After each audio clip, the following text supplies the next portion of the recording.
I thought it was one of those games, Andy, and we've done them and you're praying for something to do something brilliant, because there is not an outstanding candidate for man of the match, right? Now I thought on Saturday at that game, you could have argued one of the best players on the pitch might have been Tarkowski, for example, who had 4 or 5 blocks. But I think in terms of man of the match, we tend to look to try to give it to somebody who's creative and does something special. And the difference maker. Yeah, my argument would be he scored both goals in the Merseyside derby. So, as quiet as he was, he's probably still man of the match. He's made the difference, I get it. Now, Jurgen Klopp's side searched for a way to break the deadlock in the second period after Ashley Young was sent off for 2 bookable offences, with both fouls coming on Luis Diaz. But Dyche and Everton thought referee Craig Pawson got it horribly wrong when he did not send Liverpool defender Ibrahima Konate off for fouling on Beto, which already had received a yellow card for. Andy, difficult to argue with that, right? Because I'll give you my take on it, right? And I said, I don't think I'd have sent Ashley Young off, right, for the second tackle. And people are on to me right away saying, well, it's 2 yellow card offences. You know, it probably is. However, the referee can make the second one debatable. And I think a bit of common sense. I know he's got to apply the rules. I get all that. But if he shows a little bit, in my opinion, a bit of common sense, says, look, Ashley, one more and you're away, mate. I mean, it's not a horrendous tackle, it's a mistimed tackle, right? Daft challenge. He didn't even do it. So you give him a talking to, and then he gets away with the Konate decision late on. True. He said, because I'm trying to show that I'm trying to keep. One of the guys texted in there and said it's not the referee's job to keep 11 players on the pitch. It actually is, but it's not. It's not the same responsibility as the players. The players have far greater responsibility to stay on the pitch. However, I think it is the referee's job if he can keep 11 versus 11. But I do accept the greater responsibility must lie with the players. Yes. And I just felt with the Konate situation, Andy, he's got to send him off. Got to. On the back of sending Ashley Young off, he has to send him off. He has to go. He's absolutely right. And you could see Dyche was bemused, perplexed, couldn't believe what he was witnessing with that. And of course, within how long was it before Jurgen Klopp made the change? Immediately. Like, and it tells you everything you need to know. Tells you everything you need to know. Now, joining us to look back in the Merseyside derby's former Reds midfielder Didi Hamann. Didi, a very good morning. Thanks for joining us. How are you?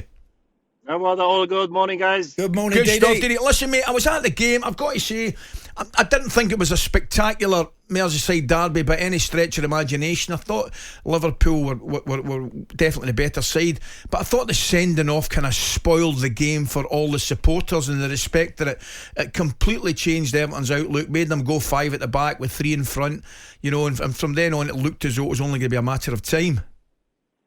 Yeah, and it was always the case. Once you're down to 10 men at Anfield, you know, Everton's not on the best of runs. Obviously, they had to defend and try to keep a clean sheet to get something out of the game, because it was unlikely to score with 10 men. It was a scrappy game, as you said, and you know, they got that slice of luck with that handball in the second half, because it never really looked like threatening or scoring Liverpool. But at least they've got that confidence again, that resilience, which made him such a great team over the last few years. Yeah. What do you make, Didi, in terms of Liverpool? And people are talking about him now, obviously, as being perhaps the biggest threat to Manchester City, even more so potentially than Arsenal. Where do you see Liverpool right now? How close do you think they are possibly to winning it this season? Well, a lot closer than I thought they were, because if you asked me 8 weeks ago, I would have said if they finished in the top 4, they had a very good season. Because midfield, as you know, is a very important part of a team of in midfield. Games are won. They play with 3 players who haven't been at the club last season. Szoboszlai had a great start to his Liverpool career. Gravenberch looks a player, and McAllister is a class act. And I think they might be able to threaten. I never thought they would, because I thought it takes a little bit longer to gel. And then again, you mentioned Harvey Elliott, Núñez coming on. It's a sign of a functioning team if the players who come on, because there's a case to be made for both of them to start.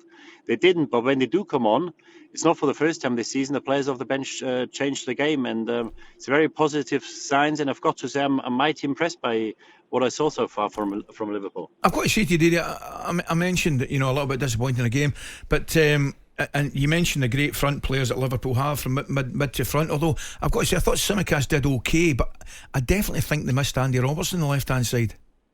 Yeah, but they'll miss him for a few weeks now, and obviously it's a big blow, because Robertson's been a brilliant player for Liverpool. since he joined years ago. Tsimikas, he's got a very good left foot, great delivery. And I think he'll do a job for a number of games. I think Klopp said it. Gomez can play.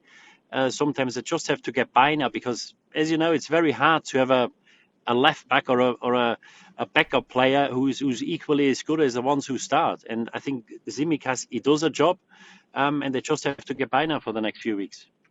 What about Manchester City? After a couple of dodgy league results, Didi, I wouldn't say it was a comfortable one against Brighton, but it's certainly a victory needed. Great start.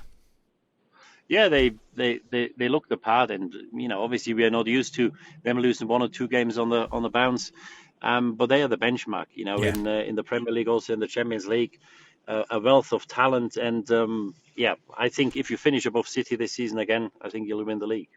And Didi, just finally, Harry Kane again, another one. He's had some start. Another one, yeah.